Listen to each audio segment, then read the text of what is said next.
Hello friends, welcome to my YouTube channel JJ's classes पे आप सभी लोगों का स्वागत है। तो आज की जो हमारी क्लास है वो हिस्ट्री की क्लास है और इस हिस्ट्री की क्लास में हम भारत के महापुरुषों के उपनाम के बारे में पढ़ने वाले हैं। ठीक है, तो जो भारत के महापुरुष रहे हैं उनको कुछ कुछ उपनाम दिए गए हैं, उसके बारे में हम इस वीडियो में डिस्कस करने वाले हैं। तो चलिए देखते हैं। पहला है, भारत का मैकियावेली किसे कहा जाता है। तो बताइए भारत का मैकियावेली किसे कहा जाता है, इसका आंसर आप लोग जल्दी से जल्दी दीजिए। ठीक है, तो भारत का मैकियावेली किसे कहा जाता है, तो भारत का मैकियावेली कहा जाता है कौटिल्य को। कौटिल्य को, ठीक है। तो कौटिल्य कौन थे, अब ये तो बताने की जरूरत होगी नहीं। ठीक है, कौटिल्य कौन थे, ये क्या आप लोग बता सकते हैं मुझे कि कौटिल्य थे कौन। तो कौटिल्य जो थे ये मार्कर भी नहीं चल रहा है भाई, क्या कर सकते हैं। दूसरा मार्कर लाना पड़ेगा। आप लोग जवाब दीजिए, तब तक मैं दूसरा मार्कर देखती हूँ। तो जो भारत के मैकियावेली हैं, ठीक है, भारत के मैकियावेली किसे कहा गया, कौटिल्य को कहा गया। और कौटिल्य जो हैं ये चंद्रगुप्त मौर्य के प्रधानमंत्री थे। चंद्रगुप्त मौर्य के प्रधानमंत्री थे कौटिल्य, या चाणक्य भी इन्हें कहा जाता है, या चाणक्य भी कहा जाता है इन्हें, चाणक्य भी कहा जाता है इन्हें। ठीक है, तो भारत का मैकियावेली कौटिल्य को कहा जाता है और कौटिल्य को ही चाणक्य भी कहा जाता है। और ये चंद्रगुप्त मौर्य के प्रधानमंत्री भी रहे हैं और इनकी पुस्तक थी, उस पुस्तक का नाम क्या है, क्या आप लोग बता सकते हैं। कौटिल्य की पुस्तक का नाम क्या है वो बता सकते हैं आप लोग। तो कौटिल्य की पुस्तक का नाम है अर्थशास्त्र। ठीक है, कौटिल्य की पुस्तक को अर्थशास्त्र कहा जाता है। और मैकियावेली ने द प्रिंस नामक पुस्तक की रचना की थी, जो कि बहुत ही फेमस पुस्तक है। द प्रिंस नामक पुस्तक की रचना किसने की थी, मैकियावेली ने। और भारत के कौटिल्य ने किसकी रचना की थी, अर्थशास्त्र की रचना की थी। ठीक है, इसके बाद देखते हैं दूसरा है, भारत का आइंस्टीन किसे कहा गया। भारत का आइंस्टीन किसे कहा गया, क्या इसका जवाब आप लोग दे सकते हैं। भारत का आइंस्टीन किसे कहा गया, तो भारत का आइंस्टीन किसे कहा गया, तो नागार्जुन को कहा गया। ठीक है, नागार्जुन को भारत का आइंस्टीन कहा गया। बहुत इंपॉर्टेंट है, ऐसे क्वेश्चन कभी कभी एग्जाम में देखने को मिलता है, तो हम रिस्क नहीं ले सकते, तो इससे अच्छा है कि मेरी क्लास देख लीजिए। ठीक है, तो भारत का आइंस्टीन किसे कहा गया, नागार्जुन को। ठीक है, अब भारत का मिल्टन किसे कहा गया, क्या आप बता सकते हैं भारत का मिल्टन किसे कहा गया, बताइए आप लोग। भारत का मिल्टन किसे कहा गया, ये एक नाटककार था, ये नाटक की रचना करता था। कौन, मिल्टन। तो भारत का मिल्टन कौन है, भारत में ऐसा कौन है जो कि नाटक की रचना करता था, बताइए, या नाटक के लिए प्रसिद्ध था, वो कौन है बताइए।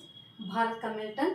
तो भारत का मिल्टन किसे कहा गया, अश्वघोष। तो नागार्जुन और अश्वघोष, नागार्जुन और अश्वघोष, ये दोनों जो थे, नागार्जुन और अश्वघोष जो थे, ये किसके दरबारी थे, क्या आप लोग बता सकते हैं। नागार्जुन और अश्वघोष किसके दरबारी थे, क्या आप इसका जवाब दे सकते हैं। तो देखिए, भारत का आइंस्टीन नागार्जुन को कहा गया, भारत का आइंस्टीन नागार्जुन को कहा गया, भारत का मिल्टन अश्वघोष को कहा गया, भारत का मिल्टन अश्वघोष को कहा गया। ये एक प्रसिद्ध नाटककार थे और ये भी एक प्रसिद्ध नाटककार थे भारत में। ठीक है, ठीक है, तो ये किसके दरबारी थे, तो कनिष्क के दरबारी थे, कनिष्क के दरबारी थे, दरबारी। ठीक है, तो कनिष्क के दरबारी थे। ठीक है, तो आप लोग को पता चल गया। तो भारत का मैकियावेली कौटिल्य को कहा जाता है, भारत का आइंस्टीन नागार्जुन को कहा जाता है, भारत का मिल्टन अश्वघोष को कहा जाता है, और भारत का कांट किसे कहा जाता है, क्या आप बता सकते हैं। भारत का कांट किसे कहा जाता है, क्या आप बता सकते हैं, बताइए। भारत का कांट किसे कहा जाता है, जल्दी से बताइए, बताइए बताइए बताइए, भारत का कांट किसे कहा जाता है।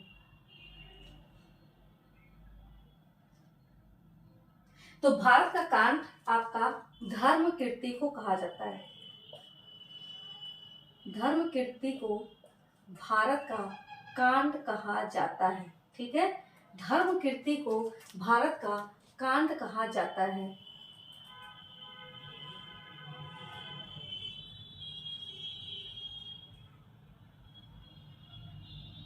तो धर्म कीर्ति को भारत का कांड कहा जाता है। ठीक है, तो भारत का कांड हम समझ लिए, धर्म कीर्ति को कहा जाता है। इसके अलावा भारत का शेक्सपियर किसे कहा जाता है?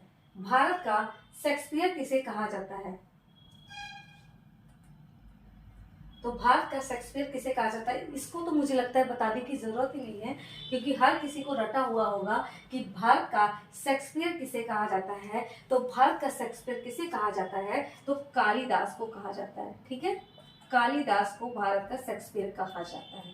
ठीक है, तो भारत का कालिदास भारत का शेक्सपियर किसे कहा जाता है? तो कालिदास को कहा जाता है। ठीक है, अब भारत का नेपोलियन कौन कौन बता सकता है? बहुत बार एग्जाम में पूछे जाने वाला क्वेश्चन है ये, भारत का नेपोलियन किसे कहा जाता है? ठीक है, तो भारत का नेपोलियन किसे कहा जाता है? समुद्रगुप्त को कहा जाता है। समुद्रगुप्त को भारत का नेपोलियन कहा जाता है। और समुद्रगुप्त कौन है? तो आप सभी लोगों को पता होगा कि समुद्रगुप्त जो है गुप्त वंश के महत्वपूर्ण शासक हैं, शक्तिशाली शासक हैं। गुप्त वंश के शक्तिशाली शासक हैं समुद्रगुप्त, और समुद्रगुप्त को ही भारत का नेपोलियन कहा गया। ठीक है, भारत का नेपोलियन समुद्रगुप्त कहा गया। ठीक है, इसके बाद भारत का न्यूटन किसे कहा गया? क्या आप लोग बता सकते हैं कि भारत का न्यूटन किसे कहा जाता है? तो भारत का न्यूटन ब्रह्मगुप्त को कहा गया।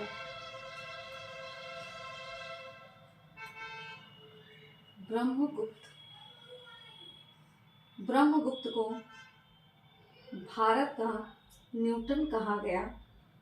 ये खगोल शास्त्र से संबंधित थे।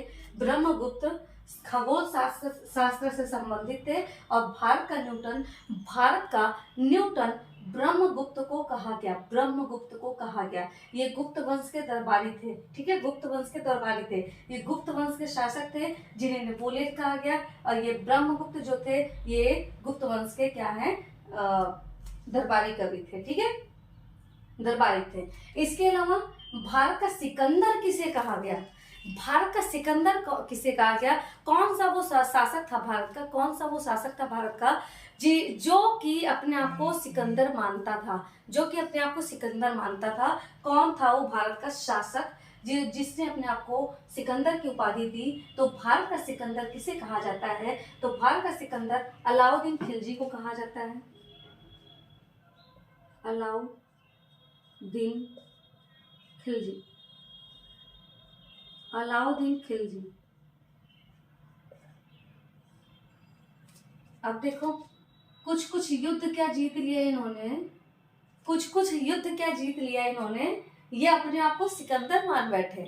अलाउद्दीन खिलजी ने कुछ युद्ध क्या जीत लिया, अपने आप को सिकंदर मानने लगे। तो भारत का सिकंदर किसे कहा जाता है? तो अलाउद्दीन खिलजी को कहा जाता है। ठीक है, अलाउद्दीन खिलजी को भारत का सिकंदर कहा जाता है। भारत का ग्लैडस्टोन किसे कहा जाता है? बहुत इंपॉर्टेंट क्वेश्चन है। भारत के ग्लैडस्टोन कौन है? भारत का ग्लैडस्टोन किसे कहा जाता है? बताइए, भारत का ग्लैडस्टोन किसे कहा जाता है? आप लोग इसका आंसर करिए। तो भारत का ग्लैडस्टोन किसे कहा जाता है? तो दादा भाई नौरोजी को।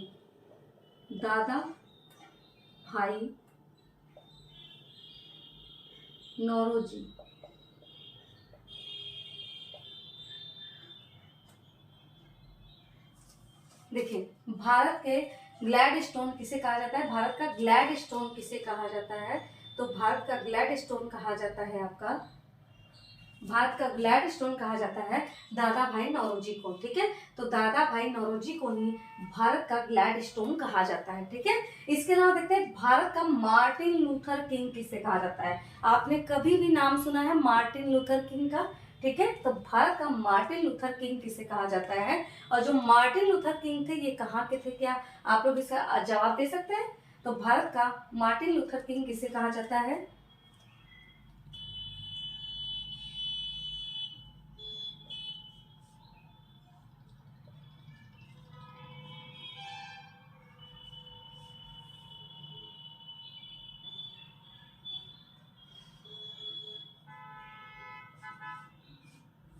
ठीक है। भारत का Martin Luther king Swami Dayanand Saraswati को कहा गया। ठीक है, भारत का Martin Luther king Swami Dayanand Saraswati को कहा गया। और ये जो मार्टिन लूथर किंग है ये अमेरिकी क्रांति से जुड़े हुए हैं। मार्टिन लूथर किंग अमेरिकी क्रांति से जुड़े हुए हैं।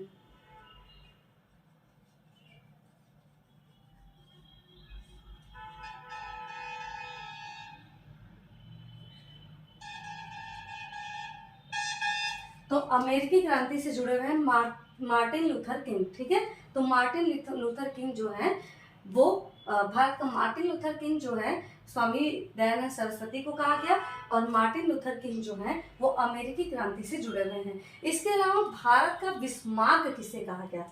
भारत का बिस्मार्क किसे कहा गया? क्या आप लोग इसका जवाब दे सकते हैं? भारत का बिस्मार्क किसे कहा गया? भारत का बिस्मार्क किसे कहा गया? क्या आप लोग इसका जवाब दे सकते हैं? तो भारत का बिस्मार्क किसे कहा गया? आप लोग इसका आंसर करिए जल्दी से। भारत का बिस्मार्क किसे कहा गया? ये जो भारत के बिस्मार्क है ये किसे कहा गया? तो ये किसे कहा गया? सरदार वल्लभ भाई पटेल।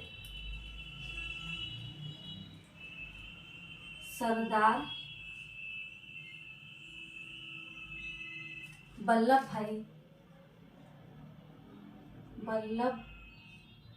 भाई पटेल। सरदार वल्लभ भाई पटेल को भारत का बिस्मार्क कहा गया।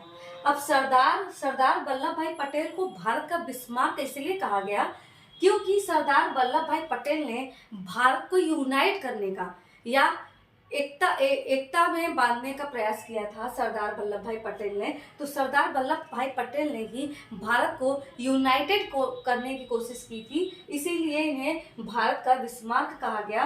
और यही कार्य बिस्मार्क ने जर्मनी में किया था। जर्मनी में बिस्मार्क ने क्या किया था? जर्मनी को यूनाइटेड करने की कोशिश की थी या जर्मनी को यूनाइटेड किया था, इसीलिए इन्हें जर्मनी के बिस्मार्क इसीलिए फेमस है। ठीक है, तो जर्मनी के बिस्मार्क जर्मनी को यूनाइटेड करने के लिए फेमस है। और भारत में सरदार वल्लभ भाई पटेल ने यही कार्य किया था। ठीक है, भारत में सरदार वल्लभ भाई पटेल ने यही कार्य किया था, इसीलिए इन्हें भारत का बिस्मार्क कहा जाता है। ठीक है, अब 12वां क्या है?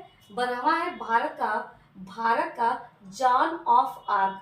भारत का जॉन ऑफ आर्क किसे कहा गया? क्या आप लोग बता सकते हैं? भारत का जॉन ऑफ आर्क किसे कहा जाता है, ये आप बताइए। तो भारत का जॉन ऑफ आर्क किसे कहा गया? रानी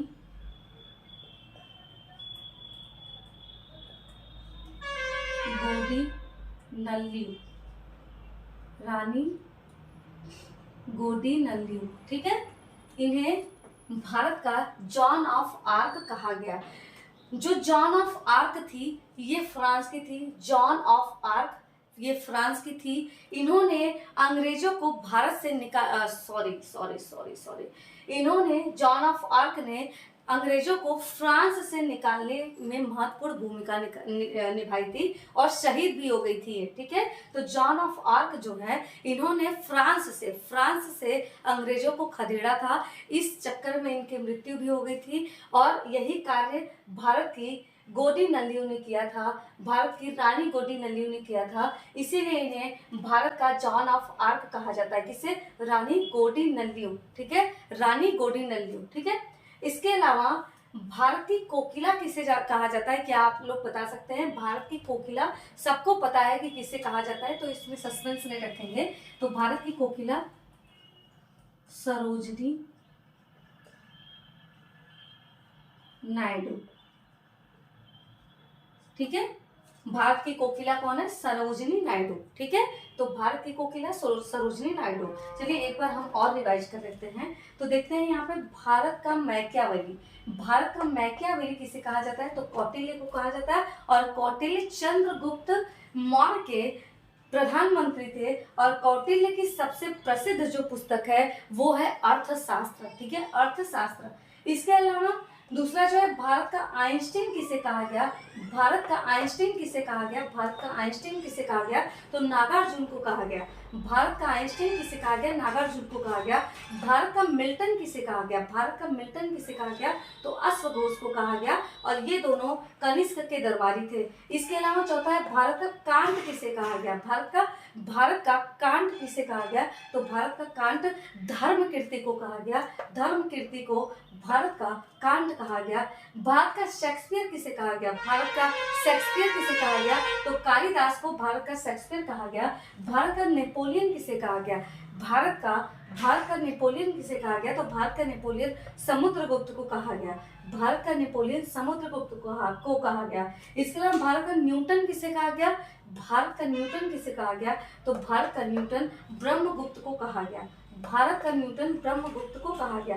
भारत का सिकंदर किसे कहा गया, भारत का सिकंदर किसे कहा गया, तो भारत का सिकंदर अलाउद्दीन खिलजी को कहा गया, अलाउद्दीन खिलजी को कहा गया भारत का सिकंदर। भारत का ग्लैडस्टोन किसे कहा गया, तो भारत का ग्लैडस्टोन दादा भाई नौरोजी को कहा गया। भारत का मार्टिन लूथर किंग किसे कहा गया, भारत का मार्टिन लूथर किंग किसे कहा गया, तो स्वामी दयानंद सरस्वती को कहा गया। और मार्टिन लूथर किंग जो थे अमेरिकी क्रांति से जुड़े हुए थे, अमेरिकी क्रांति से जुड़े हुए थे। इसके अलावा आपका 11 नंबर है भारत का बिस्मार्क किसे कहा गया, भारत का बिस्मार्क किसे कहा गया, तो सरदार वल्लभ भाई पटेल को कहा गया। और बिस्मार्क जो थे इन्होंने जर्मनी को यूनाइटेड करने का प्रयास किया था। इसके अलावा भारत का जॉन ऑफ आर्क किसे कहा गया, भारत का जॉन ऑफ आर्क किसे कहा गया, तो भारत का जॉन ऑफ आर्क कहा गया रानी गोडिनल्यू को। और जॉन ऑफ आर्क जो थी ये फ्रांस से जुड़ी थी और इन्होंने फ्रांस से अंग्रेजों को खदेड़ने में सहायता किया था। इसके अलावा 13 नंबर जो है भारत की कोकिला किसे कहा जाता है, तो भारत की कोकिला सरोजिनी नायडू को कहा जाता है। तो ये है कुछ आप लोगों के लिए इम्पोर्टेंट फैक्ट्स, इम्पॉर्टेंट पॉइंट्स जो कि एग्जाम के पॉइंट ऑफ व्यू से इम्पॉर्टेंट हो सकता है आप सभी लोगों के लिए। अब बहुत सारे हो सकते हैं एग्जाम आने वाले हैं, तो आप लोग अपनी तैयारियों में जुड़ जाइए, ठीक है, और अच्छे से पढ़ाई करें। अगर वीडियो पसंद आए तो लाइक शेयर सब्सक्राइब करना मत भूलिएगा, ठीक है। जय हिंद, धन्यवाद। अगर आप इसको नोट डाउन करना चाहे तो वो भी कर सकते हैं, स्क्रीनशॉट लेना चाहे तो वो भी कर सकते हैं, क्योंकि सारे कंटेंट एक ही जगह पे आप लोगों को मिलेगा नहीं। आप अगर कहीं से भी पढ़ते हैं तो कुछ क्वेश्चन कहीं से, कुछ क्वेश्चन कहीं से मिलेगा। तो मैं सारे एक ही वीडियो में सारे पॉइंट्स को बता दी हूँ, तो आप लोगों के लिए ये बेनिफिशियल होगा, ठीक है। तो चलिए आप स्क्रीनशॉट ले लीजिए।